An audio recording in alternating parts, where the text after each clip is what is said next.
Eckhart Tolle, The Power of Now, A Guide to Spiritual Enlightenment. Many of us spend our time either trapped in the regret-filled past or anxious about a future we cannot hope to control.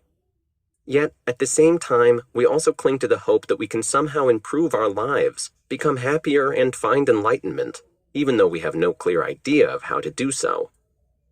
Enter The Power of Now, in which best-selling author and renowned spiritual guide Eckhart Tolle provides readers with several methods for navigating the complex terrain of their inner lives and their relationships to the past, present, and future.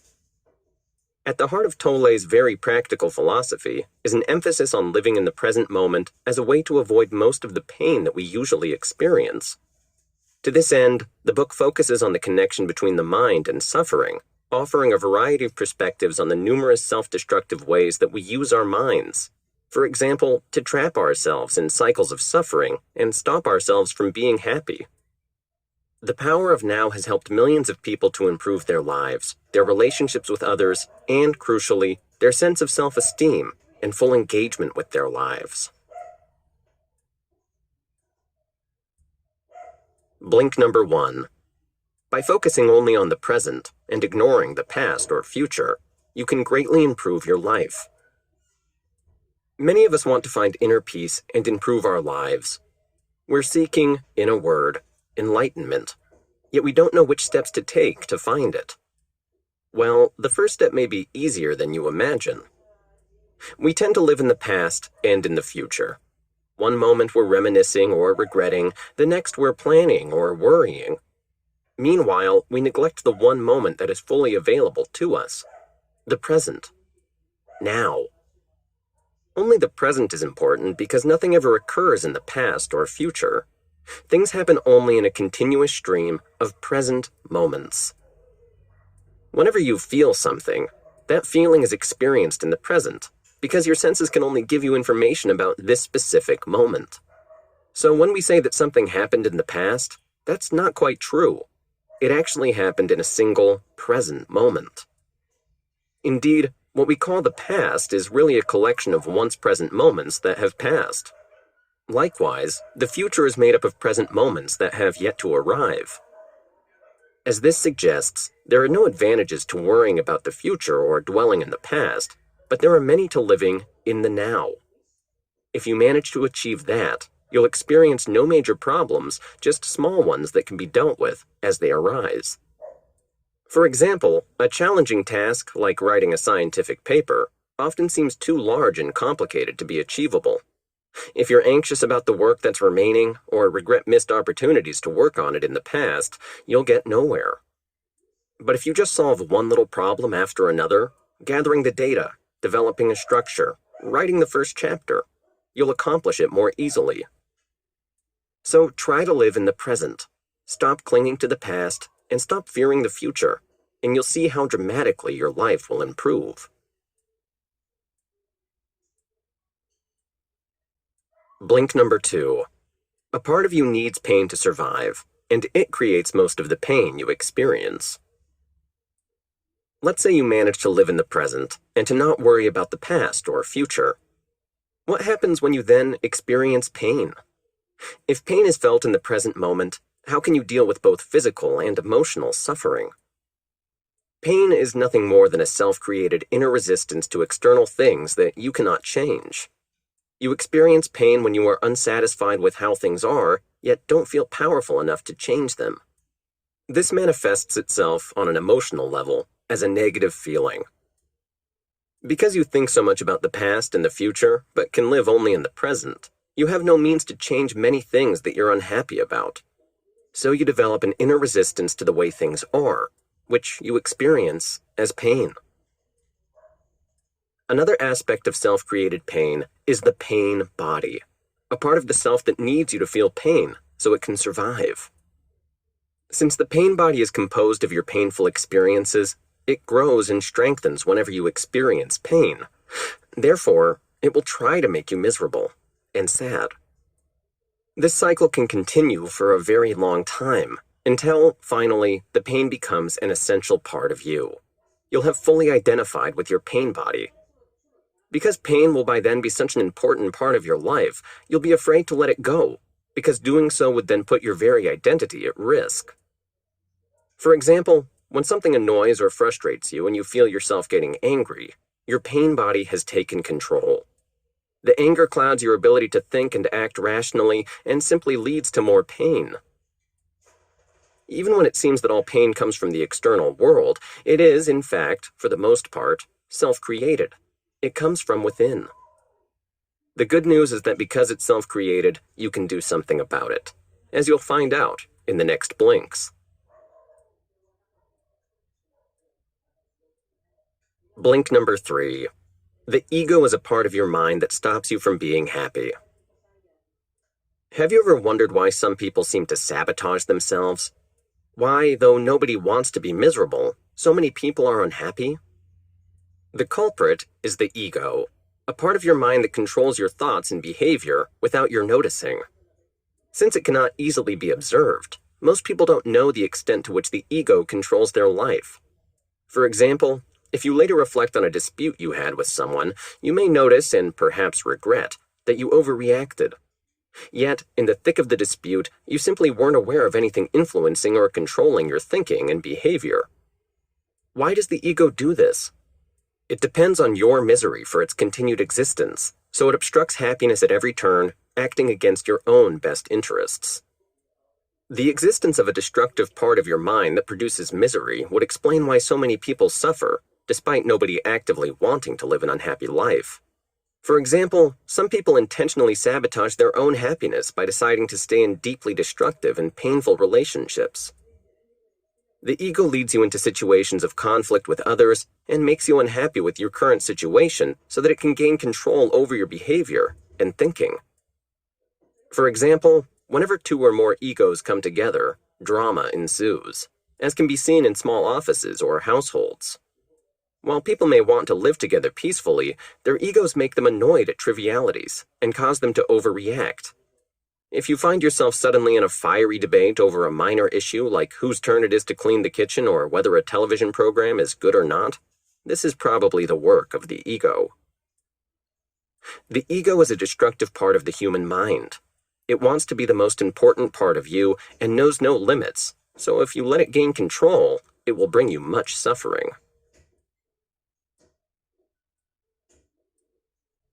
Blink number 4. If you want a richer and almost painless life, separate yourself from your mind and focus on your body. The ego's power is just one of the many reasons that it's important to separate yourself from your mind and pay closer attention to your body. Indeed, many great teachers have spoken about the importance of focusing on the body rather than the mind. Why? The mind is responsible for pain. It produces pain by continually bringing up memories of the past or by planning for the future, occupying your entire life with regretful memories or anxiety-ridden future scenarios. In doing so, it prevents you from living in the present. The result is that since you can't alter the past or the future, you constantly worry about things you can't possibly change, and that leads to pain. Clearly, we need to find a way to diminish the mind's power and reduce some of its control. How? By shifting our focus from the mind to the body. Your body knows what's best for you. By listening to your body, you can get a very clear sense of what is important in your life. Jesus spoke often about the importance of the body and used it in many proverbs and allegories. For example, your body is a temple. The stories of his resurrection and ascension to heaven always stress that his body was missing from the grave, and that he ascended to heaven with his body, not just his mind or soul. Nobody has ever found enlightenment while concentrating on the mind and ignoring the body. A vivid illustration can be seen in the Buddha's 6-year abstinence, including fasting, which he undertook in order to separate himself from his body. The result? He did indeed feel separated from his body, but not more at peace or enlightened. He found enlightenment only after giving up these practices and feeling at one with his body once more. Blink number 5. Observing the mind without judgment is the best way to separate from it, and thus free yourself from pain. After you realize that your mind is causing you pain, preventing you from truly living in the present, you need to detach yourself from it. How?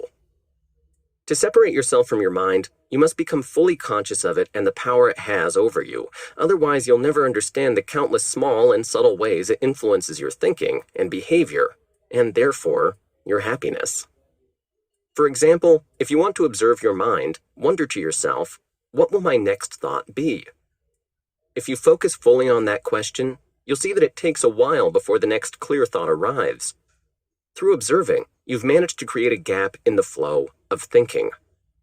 If you do that often enough, you'll start to notice how much you are normally occupied by the continuous flow of the mind, and you'll have found the primary tool for interrupting your mind and thus separating from it. The second method available to you is to observe your mind without judging. Judging is itself an act of the mind, so if you judge something, you are back to using your mind again.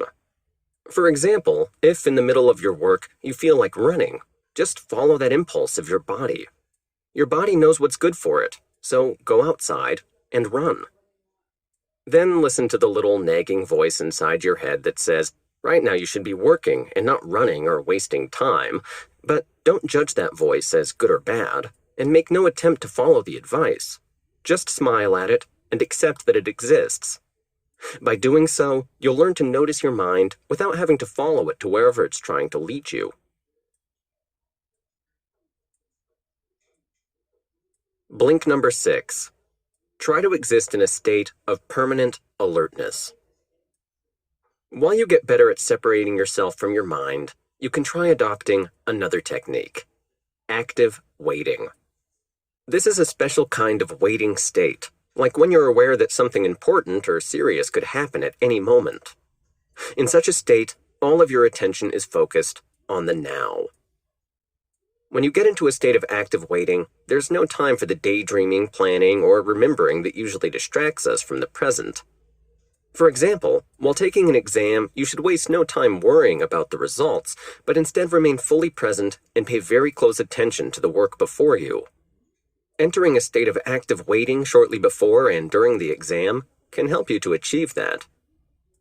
While in this state, you also pay attention to your body because it has to be ready for anything to occur. As we've already seen, this focus on the body is also crucial to living in the present. For example, Zen masters used to sneak up to their pupils who had their eyes closed and then attempt to hit the waiting student. The waiting forced the students to fully concentrate on their body, and thus they were able to sense the approaching masters and evade their attack. Many spiritual teachers recommended this state of waiting to their pupils because they believed it would lead to a good life. For example, when Jesus was asked by his disciples what they should do to live a good and peaceful life, he advised them, "Be like a servant, waiting for the return of the master." Since the servant doesn't know at what hour the master will come, he is in a permanently alert state. He does not make great plans for the future and is constantly aware of his surroundings to make sure he doesn't miss the master. Blink number 7. Living in the present can be hard for your partner, but it can also improve your relationship. After following the previous steps, you're now able to live in the present and are no longer completely dependent on your mind. But how will that change your daily routines? For example, your relationships. It's extremely difficult for a normal person to share their life with someone who lives fully in the present. The ego of the non-present person feeds on problems, while the person who is present, calm, and at peace is experienced as a threat. The non-present person's ego reacts by creating further problems. For instance, by insulting the other, debating a trivial issue to disrupt the peace, or continually referring to past incidents to pull them out of the present. Why would they do that? This is best answered with an analogy.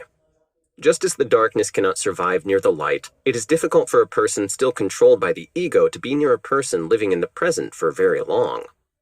Strong opposites cannot exist in close proximity.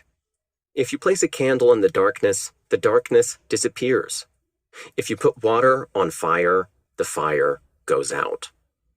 But if you do it correctly, living in the present can also greatly improve your relationship.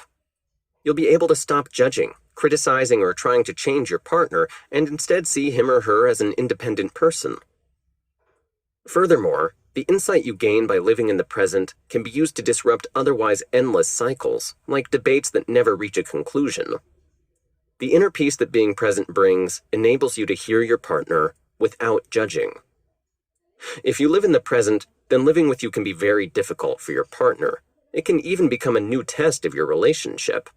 In the long run, however, it can offer a great opportunity for positive change, both for your partner and for your relationship. Blink number 8. Not all pain is avoidable. Surrendering to the present does not mean ignoring sad or hurtful feelings. Even if you live fully in the present, some feelings of sadness and pain are unavoidable. But what should you do with them? Just suppress them and pretend that everything is okay? That doesn't sound like a very good idea. While it's true that most pain is self-created, that doesn't mean we create all of it. A good example of unavoidable pain is that inflicted on you by those who are still controlled by their destructive mind. Another example is the death of a loved one. Since you cannot lead everyone around you to enlightenment, and you certainly cannot put a stop to death, this pain is clearly unavoidable. So, what can be done? When you experience something traumatic which causes you real pain, you can just accept it for what it is. For example, if you lose a beloved person to death, you will of course mourn and feel sadness. But if you're able to accept this as something that simply is and cannot be changed, then you'll avoid needless suffering. Being sad is a natural feeling, something you don't need to feel guilty or ashamed about. Things are as they are. Accepting this means that you do not waste your time constantly wishing that things were different. By being present, you will be able to avoid most of the pain in your life, but not all of it. Furthermore, living in the present does not mean ignoring or suppressing pain. Instead, it provides you with the inner strength to accept such difficult and painful facts of life.